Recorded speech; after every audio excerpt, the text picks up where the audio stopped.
Hello जी, क्या हाल चाल। This is Yusuf Rizvi. स्वागत है आपका आज के एक नए वीडियो के अंदर। आज हम बात करने वाले हैं कुछ इंटरव्यू पर्पस से, इंटरव्यू पॉइंट ऑफ व्यू से बहुत इंपॉर्टेंट बात होने वाली है। तो इस वीडियो को लाइक, सब्सक्राइब, शेयर जरूर कर दीजिएगा। तो आज हम बात करने वाले हैं कि इंटरव्यू की तैयारी कैसे करें। ये first year, second year, third year, fourth year सबके लिए बहुत इंपॉर्टेंट है। इंटरव्यू में एक्चुअली होता क्या है, इंटरव्यू के लिए हम कैसे प्रिपेयर कर सकते हैं, क्या इंपॉर्टेंट है इंटरव्यू का, ये बहुत ही इंपॉर्टेंट रखता है हमारी जिंदगी के लिए। हमारे एक खास जो न्यू जर्नी आपकी स्टार्ट होने वाली है उसके लिए बहुत इंपॉर्टेंट है। अभी मेरी भी स्टार्ट होने वाली, तो हमारे लिए भी बहुत इंपॉर्टेंट है कि इंटरव्यू का क्या महत्व है। अब इंटरव्यू में सबसे पहली बात, कल मैंने लाइन बोली थी कम्युनिकेशन, ये बहुत ज्यादा वहां पर आपको देखने के लिए मिलेगी। कम्युनिकेशंस बहुत इंपॉर्टेंट है इंटरव्यू के दौरान।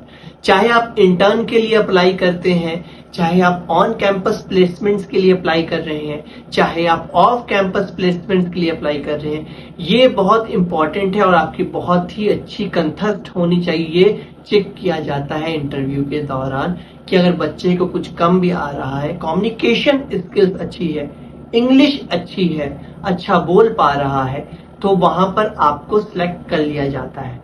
अब इंटरव्यू में दो तरीके के इंटरव्यू होते हैं। बहुत बार आप जब बैठेंगे आईटी कंपनीज में बैठते हैं या XYZ किसी कंपनीज में बैठते हैं, तो वहां पर टेक्निकल राउंड हो रहा होता है। अभी टेक्निकल राउंड क्या होता है बच्चों?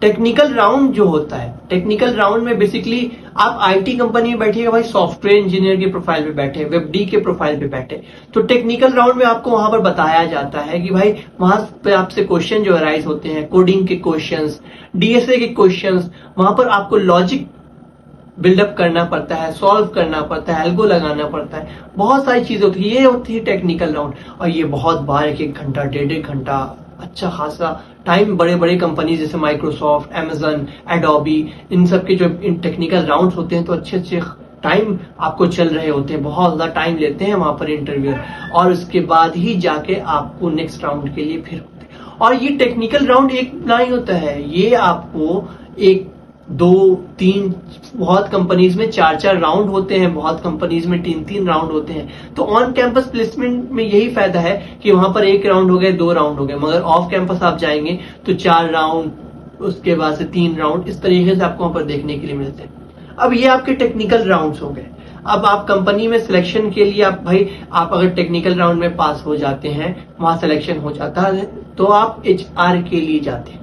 HR में क्या होता है भाई? HR में आप बोलिएगा तो HR में बेसिकली आपसे आपका इंट्रोडक्शन पूछता है। वहीं कम्युनिकेशन स्किल्स बहुत इंपॉर्टेंट होती है कि आपसे आपको बोला जाता है कि अपने आप को इंट्रोड्यूस कीजिए। इंट्रोडक्शन बहुत इंपॉर्टेंट है, अच्छे से इंट्रोड्यूस कीजिए कि भाई अभी हम बीटेक की डिग्री मैं इस ईयर में हूँ, मैं इस कॉलेज से हूँ, ये वो XYZ, मैंने 10th यहाँ से किया, 12th यहाँ से किया, ये सब बताने पड़ती, मेरी हॉबीज ये है। इसके बाद HR वहां पर सैलरी वगैरह के बारे में, पैकेज वगैरह के बारे में बहुत बार डिस्कशन चलते हैं। कंपनीज के बारे में बहुत बार पूछा जाता है, हर कंपनी पूछती है कि भाई आप हमारे कंपनी के बारे में बताएं कि कंपनी हमारी क्या करती है, आपको कुछ मालूमात है कि नहीं है, आप जिस प्रोफाइल पे जा रहे हैं उस पर आपका क्या रोल होगा, क्या काम होगा, तो ये HR पूछ रहे होते हैं।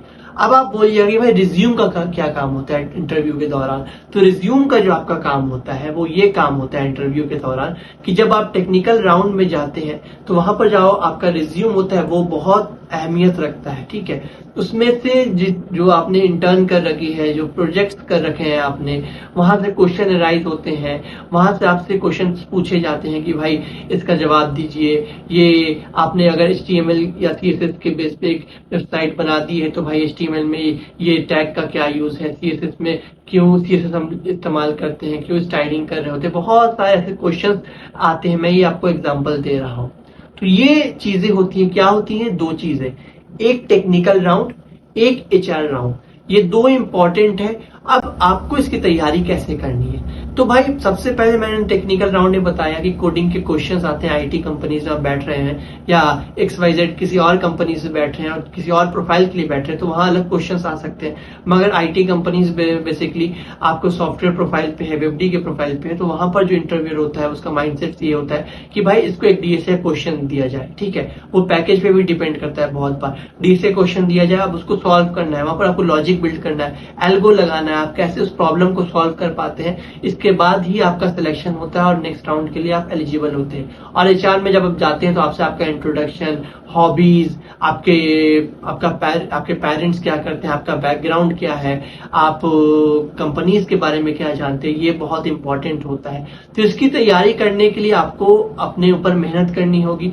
अब डीएसए वगैरह तो आप भाई बेसिकली यूट्यूब वगैरह से कर सकते हैं, कोडिंग वगैरह वहां से सीख सकते हैं। आजकल सोशल मीडिया का जमाना है, तो आप बहुत सारे कोर्सेज भी हैं, तो आप वहां से कर सकते हैं। इसके थ्रू आप कंसल्ट हो जाइएगा। और इंट्रोडक्शन वगैरह की जहां बात है एचआर वगैरह राउंड के लिए, तो आपको अपने ऊपर काम करना पड़ेगा, अपने लिए कम्युनिकेशन स्किल्स को अच्छी करनी पड़ेगी और आप बोलते बोलते बोलते बोलते एक लेवल तक सेटिस्फाइड हो जाएंगे, आप अच्छा कर पाएंगे। इसके बाद आप खुद ब खुद वहां पर जाके सिलेक्शन आपका हो जाएगा, क्योंकि आपके अंदर अच्छी स्किल्स आ जाएगी, इंग्लिश अच्छी बोल पाएंगे आप। इंग्लिश बहुत मैटर करती है इंटरव्यू के दौरान। क्यों मैटर करती है? वो अलग इम्पैक्ट डाल रही होती है, आपका सिलेक्शन वहां से आसान हो जाता है। बहुत बार आपके पास नॉलेज कम होती है, मगर बोलने की स्किल्स अच्छी है, इंग्लिश अच्छी आती है, तो आपका सिलेक्शन आसान तरीके से हो जाता है। तो एक लैंग्वेज पे कमांड करना बहुत जरूरी है, अपने सब्जेक्ट्स पे कमांड करना बहुत जरूरी है। तो इस तरीके से होती है एक इंटरव्यू की तैयारी। और इसके बाद आपका सिलेक्शन जो होता है इंटरव्यू के दौरान, आप सेलेक्ट हो रहे होते हैं, चाहे इंटर्न के लिए अप्लाई करिए, चाहे ऑफ कैंपस अप्लाई कीजिए, चाहे ऑन कैंपस अप्लाई कीजिए, या किसी भी बड़ी कंपनी में आप अप्लाई करते हैं, तो ये प्रोसेस होता है। तो मैंने क्या बोला, एक टेक्निकल राउंड, एक एचआर राउंड, ये दो अहम पॉइंट हो गए आपके लिए। इसके लिए आपको फोकस करना है, यही इंटरव्यू का जो है एक अहम हिस्सा है। इसी के साथ अगर वीडियो अच्छी लगी तो लाइक, सब्सक्राइब, शेयर करके आगे बढ़ा दीजिएगा, हमें फेमस कर दीजिए। आपके लिए ऐसे ही वीडियोस आती रहेगी।